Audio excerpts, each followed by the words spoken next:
Good day, everyone. Welcome back to our channel. Now, today, let's take up a new topic or a new tool in Autodesk Inventor. And other CAD softwares, of course, uses this tool. I'm talking about the Coil Tool. Okay.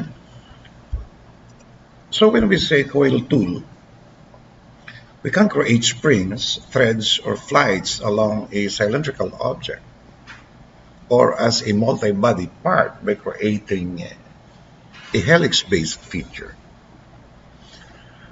If we click on the Coil Tool, which you will see later, when you click on the Coil Tool, what you will be seeing are the following.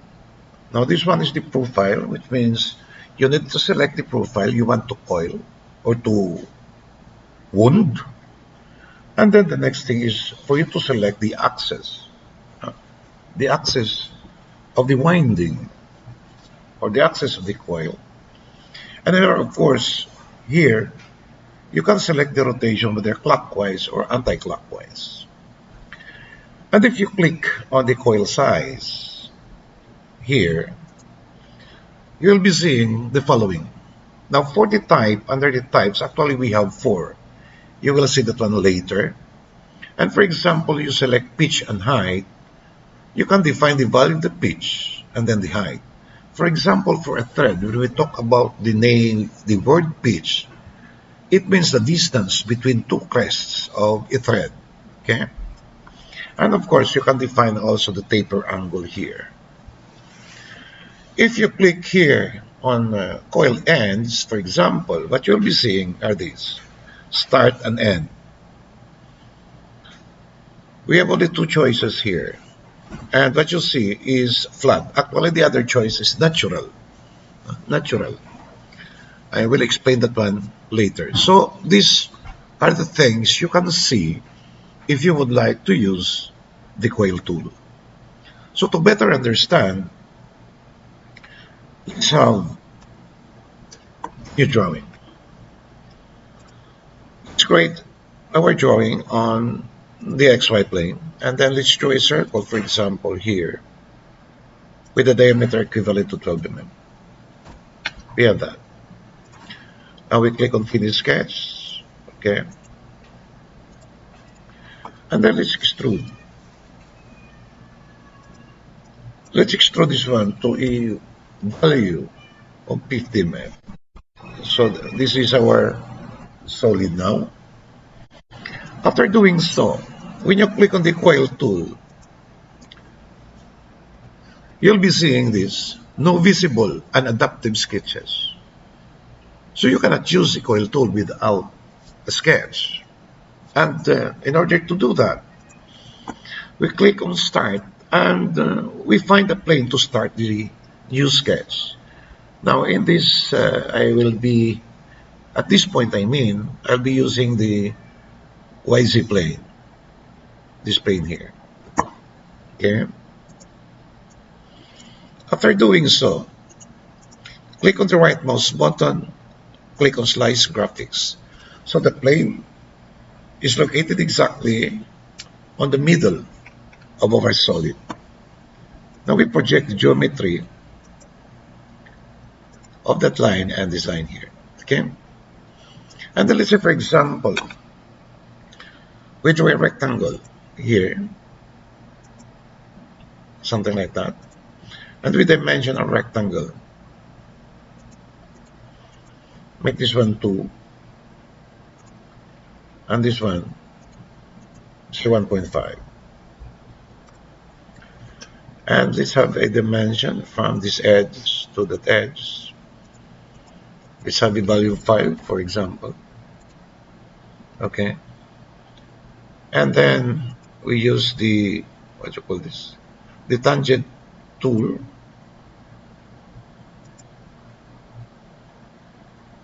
Tangent to, oops, I'm sorry. If we cannot do that, we can simply use the dimensioning tool and have this one. So what you see now is it is fully constrained. After doing so, you can click on Finish Sketch, and you will see this. Now, when you click, I'm sorry, on the Coil Tool, now this sketch is automatically selected. Now the next step is to create the axis. Click here. We select the Z-axis. This is the Z-axis. And if you notice, it is one away, okay, or towards us, towards you. Now, to go in opposite direction, simply click opposite axis. It is one away from you. And to change the rotation, you can select clockwise or counterclockwise. So we select one. After doing so, click on Coil Size. For the type, you select pitch and revolution. Now we know that the pitch, when we talk about the pitch, talking about the thread, it's the distance between two crests of a thread. Okay? So since we have a rectangle, then it is the distance from the center of the first rectangle here to the next center of the rectangle. That is how we define pitch. So for example, the pitch defined is 5 mm. Okay? And then the revolutions, say for example here, we define an 8 revolutions. Per value is 0. I click on OK. This is what we have.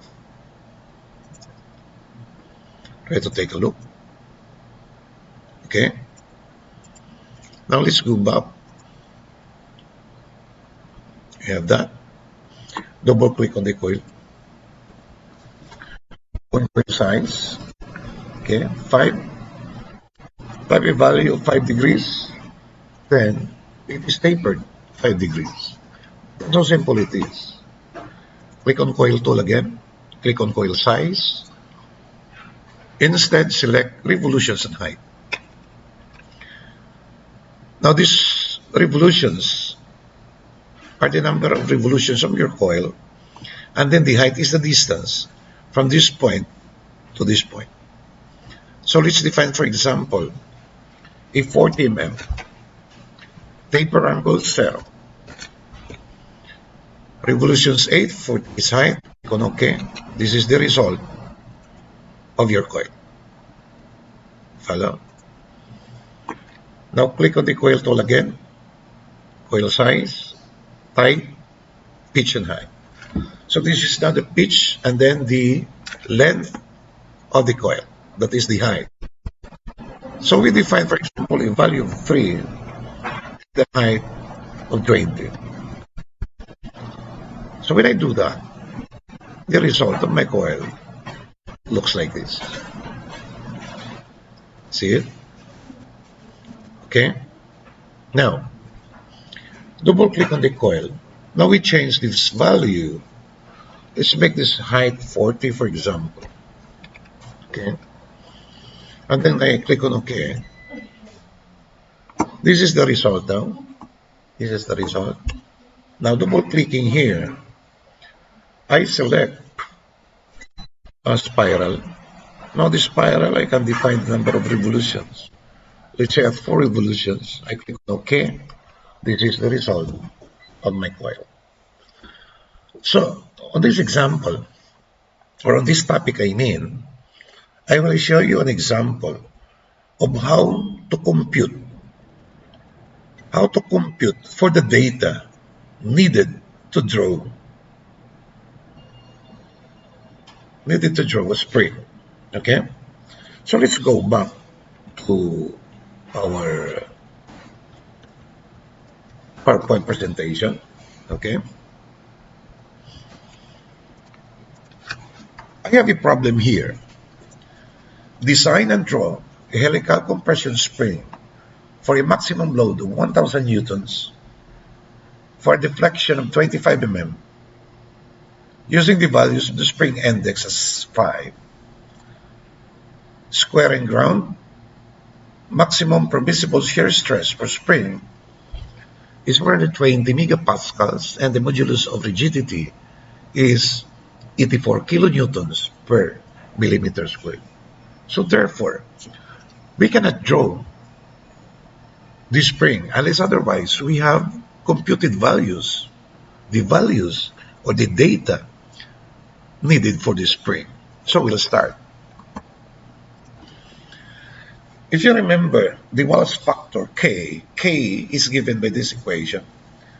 4C minus 1 over 4C minus 4 plus 0.615 over C. C is your spring index, given as 5. So by substitution, Wallace factor is 1.31. Okay, now let's proceed.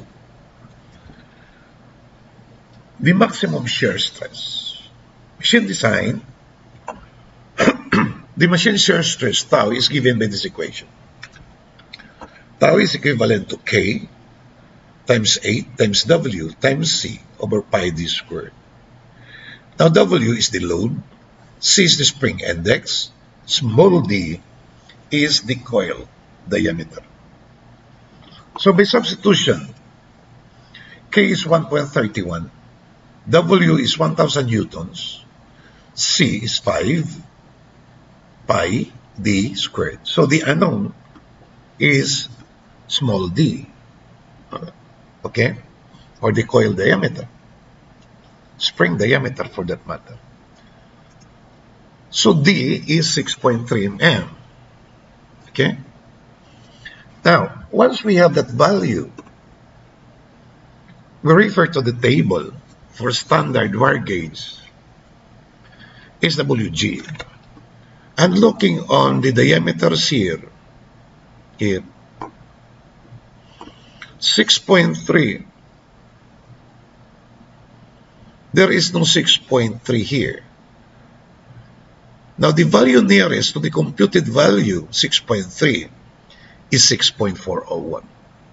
Then it means we cannot use 6.3. We'll be using 6.401, which is the standard diameter for an SWG number 3.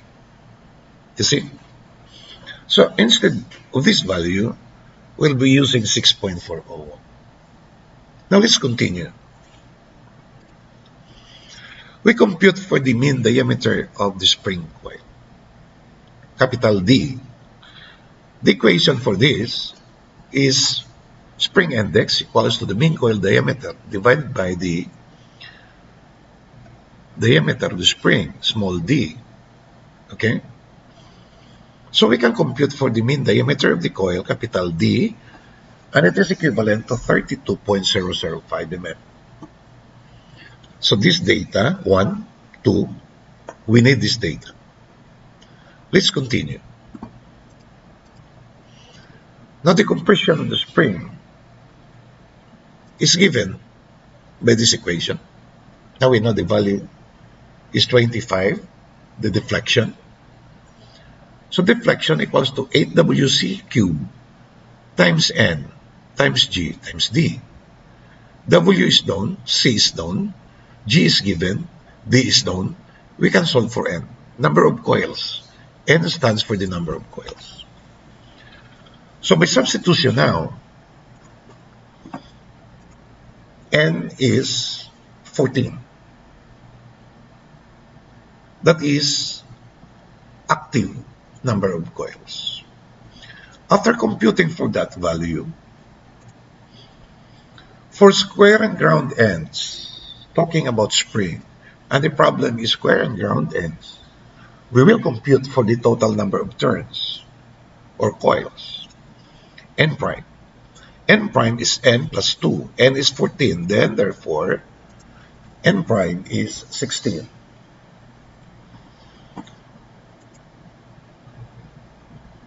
Next, we compute for the free length of the spring. We need this data also. And this is given by N prime times small d times the deflection plus 0.15 multiplied by the deflection, which is 25, given in the problem. So by substitution, the free length is 131.2.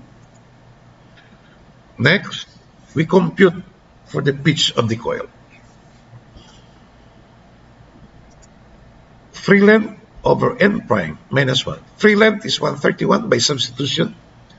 131.2 over 16 minus 1. Pitch of the coil is 8.75 mm. Now with this, we can now draw our spring. Mean coil diameter, this is the pitch, this is the diameter of the coil, and this is the free length. So D, 6.401. Capital D, the mean coil diameter is 32.005. The pitch is 8.75 computed a while ago. And the free length is 131.2. So with this data, we can start drawing now your spring. Let's open in your drawing. Let's go A. And then let's draw it on the XY plane. I will draw a line here. Okay. I will make this line a construction line. And then I will draw a circle here. Now the diameter of the circle is 6.401. Okay. And then I will dimension from the center to the center of the circle. What is this value? Going back on the computed data, this is the mean diameter of the coil divided by 2. It becomes the mean radius of the coil. So 32.005. So this is 32.005 divided by 2. It's automatic. You see? And then I will make the circle tangent to this line. There you go. So I have now taken from the computed value, I click on Finish Sketch. Now I click on my Coil Tool. So my circle is selected automatic. I click on the axis. On the origin, I find the y-axis. There you go. If you click here, it will go down. So we need to go up and then change the direction to a clockwise direction. Now for the coil size, we select pitch and height. Why do we select pitch and height?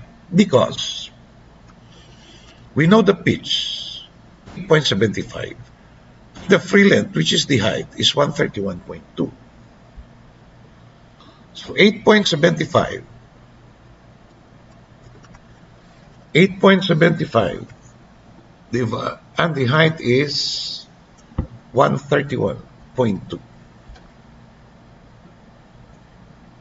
So this is how it looks like.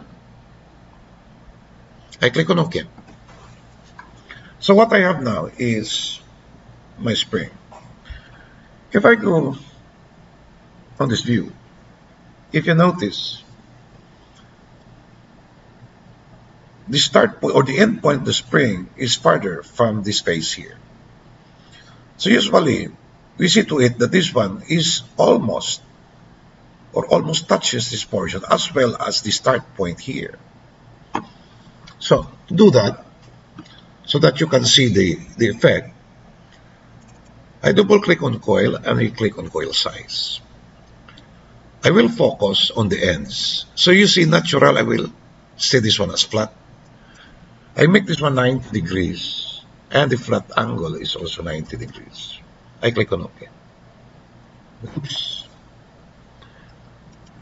90 cannot be used, so we'll make this one, let's say 45, because of the diameter of the coil. Now try to take a look. It almost touches this coil here. And we will do that also for the start. Flat, 45 only, 45 degrees and 45 degrees. So this is now our spring. Try to take a look. This is now how it looks like. Okay. Now let's go on this view. Something like that. Okay. Now, try to take a look. Since it has a 45-degree angle, once you place the spring, it will not fit exactly. And on the problem, on the problem, um, on the problem, it states that it is square and ground. Square and ground. Okay? To do that, square and ground, I will start a sketch here. Okay? And then I will create, or I will project the geometry here. And then I will draw a rectangle starting here and ending at that point. There you go. Click on Finish Sketch. I go this view. I click on Extrude. I select my rectangle. I go distance, let's say 40. And symmetric. After doing so, I click on Subtract. I click on OK. Now what you see now is I have a square and ground ends. And then, just the same, I will start my sketch here. Okay. And then I project the geometry. I draw a rectangle here. And then click on Finish Sketch. On this view, I go Extrude. I select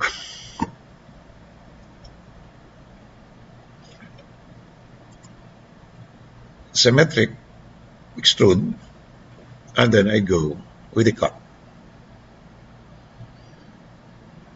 Okay, so I click on OK. So what I have now is a square and ground. So if I go back here and then I select my material, what material should we use? Let's say copper. That is how it looks like if it is a copper. Try to take a look. And then let's say the view will be realistic. So this is how our spring looks like. We cannot simply draw a spring without computed data. So this spring is a spring. It's a spring for this problem. You see?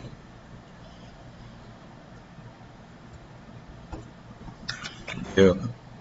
I hope you understand. Actually, this one is not difficult. No? There you go.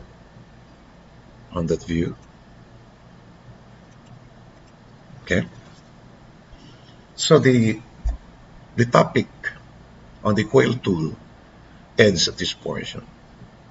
If you like my video tutorials, please like, share, and subscribe. Thank you very much.